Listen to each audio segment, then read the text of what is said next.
Coucou mes cristaux d'amour, j'espère que vous allez bien. Alors je suis un peu triste, pas qu'un peu, mais vraiment très triste aujourd'hui parce que j'ai eu une abonnée à moi qui est venue, elle fondait en larmes, vraiment, je pouvais ressentir la peine qu'elle ressentait à travers ses messages, à travers ses voices par rapport à une situation qu'elle vit. Alors j'ai tenu à faire une vidéo sur ça parce que en fait, elle peut ne pas être la seule. Il y a peut-être plusieurs parmi nous qui vivent cette situation-là et elles ne savent pas à qui en parler. Alors j'aimerais vraiment que s'il y a plusieurs parmi vous, que vous partagez cette vidéo.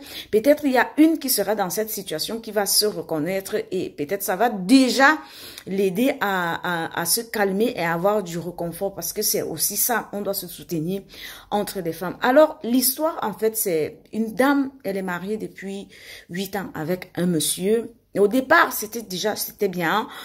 C'était l'amour fou, mais à partir de la deuxième année jusque maintenant, qu'elle a 3 magnifiques enfants avec ce monsieur, elle ne sait plus si le monsieur l'aime encore ou si il ne l'aime plus. Et quand elle essaye souvent de lui parler, il lui dit, écoute, je n'ai pas que ça à faire, comporte-toi comme une femme, comme une adulte et tout. Et ça la frustre un peu. Et du coup, dans cette relation, elle se retrouve toute seule parce que pour elle, elle ne sort pas. C'est le genre de femme, elle est vraiment casanière. Elle n'a presque pas d'amis, dont la seule personne qu'elle a dans sa vie, ce sont ses enfants et son mari. Alors, elle me dit, tous les jours, elle le souffre parce que quand elle reste avec son mari dans la maison, impossible de blaguer, impossible de faire des choses que les amoureux font. Maintenant, je lui ai demandé quel âge elle avait. Bien sûr, vous allez trouver ça bête parce que il y a des femmes qui vivent toujours le love story, même à 40, 45 ans. Mais elle a déjà 38 ans, 39 ans, 40 ans. Alors, j'ai envie de vous dire quelque chose parce que on a souvent l'impression que quand on parle ici, vous n'écoutez pas, vous ne comprenez pas. Et en fait, mais quand on parle, c'est vraiment vous préparer et vous dire, le mariage, c'est pas toujours bleu, c'est pas toujours rouge, c'est pas toujours noir. Il faut déjà que chacune d'entre nous, il est plus que temps que chacune d'entre nous, à partir du moment où on entre déjà dans un foyer, on est déjà en couple, qu'on essaye un peu de vivre comme les femmes coriaces, comme les femmes adultes, par les gamines. Je ne dis pas que les gamines, mais parce que c'est ça, on reste toujours avec ce truc accroché, ce petit rêve du gamine. On se dit dans le couple, il sera comme ça, il se lève le matin, il se couche le soir, se fait des petits bisous. Mais sauf que dans la réalité, c'est pas ça du tout. Quand on entre dans un couple, tu peux même te retrouver dans la maison tous les jours, tu es seul. Dès que ton mari rentre du travail, il finit de manger, il se lève, il sort, il va s'amuser avec ses amis. C'est pas pour autant qu'il ne t'aime pas. C'est juste qu'il y a plusieurs personnes à partir du moment où ils se sont mariés. Bon, ils oublient tout ce qu'ils faisaient quand ils ont connu une femme. Alors, ça ne sert à rien de souvent se battre et dire, il faudrait que ce soit pareil. Et alors, il est plus que temps. C'est pour ça qu'on demande aux femmes, même si vous êtes mariés, votre vie ne doit pas tourner autour de l'homme. Certes, on ne sort pas, on n'a pas d'amis, mais vous devez faire des activités.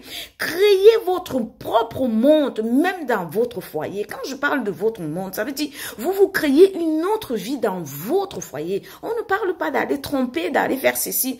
Moi, je vous prends toujours un exemple concret. Moi, par exemple, je ne peux pas vous dire que je suis dans un foyer où j'ai même pas le temps de penser à ça. Est-ce qu'il me parle? Est-ce qu'il m'appelle? Mais je sais que c'est l'harmonie entre nous. On se complète, on se comprend quand il faut, quand il ne faut pas. On se soutient quand il faut, mais il sait que je suis déjà une battante débrouillarde. Et quand il me voit même triste, il est un peu étonné parce que pour lui, je suis un peu le genre de femme qui n'a failli jamais. Et pourtant, j'ai mes faiblesses. Il y a des moments où je suis très triste. Mais je vous assure, j'ai créé en moi l'hyperactivité. Quand je dis j'ai créé, ça veut dire je n'ai pas le temps. J'ai tout le temps, même quand je suis à la maison, que je suis en congé. J'ai des activités, j'ai fait des macérages, j'ai fait ceci, je fais cela. Mais moi, je ne sors pas. Je ne suis pas le genre de personne. J'ai beaucoup d'amis, je vais, non. Si je vais à l'église, je reviens. Je peux aller à un restaurant, parfois même seul, je peux. Mais je ne suis pas, j'ai pas beaucoup d'amis pour autant. Mais il faut avoir, il est très, très important. Parce que quand vous n'avez pas d'activité et que votre vie tourne seulement autour d'un homme, de votre mari, alors là, vous vous aurez toujours des problèmes, vous serez triste en longueur de journée. La vidéo, elle est longue.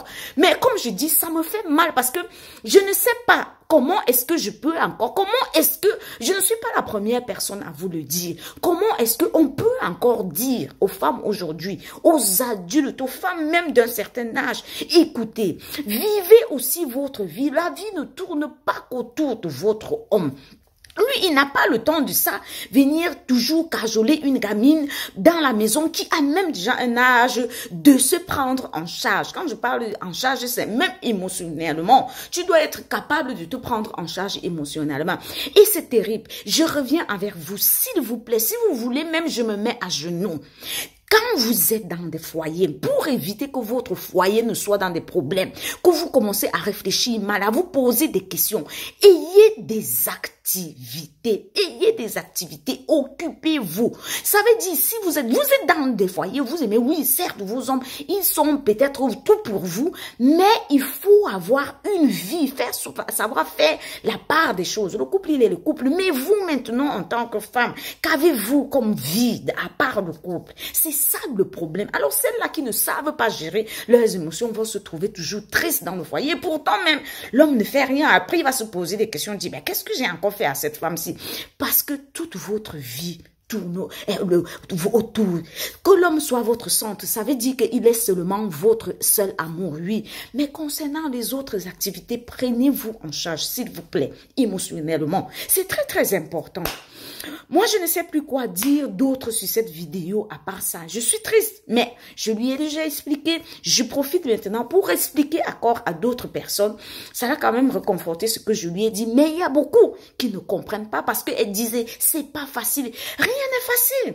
Trop souffrir comme vous souffrez là, c'est pas facile. Alors, soit vous trouvez déjà un plan d'attaque, une résolution, une autre façon de fonctionner, soit vous restez dans votre tristesse. Mais c'est désolant de voir une personne, des gens qui ne comprennent pas. Mes chouchous.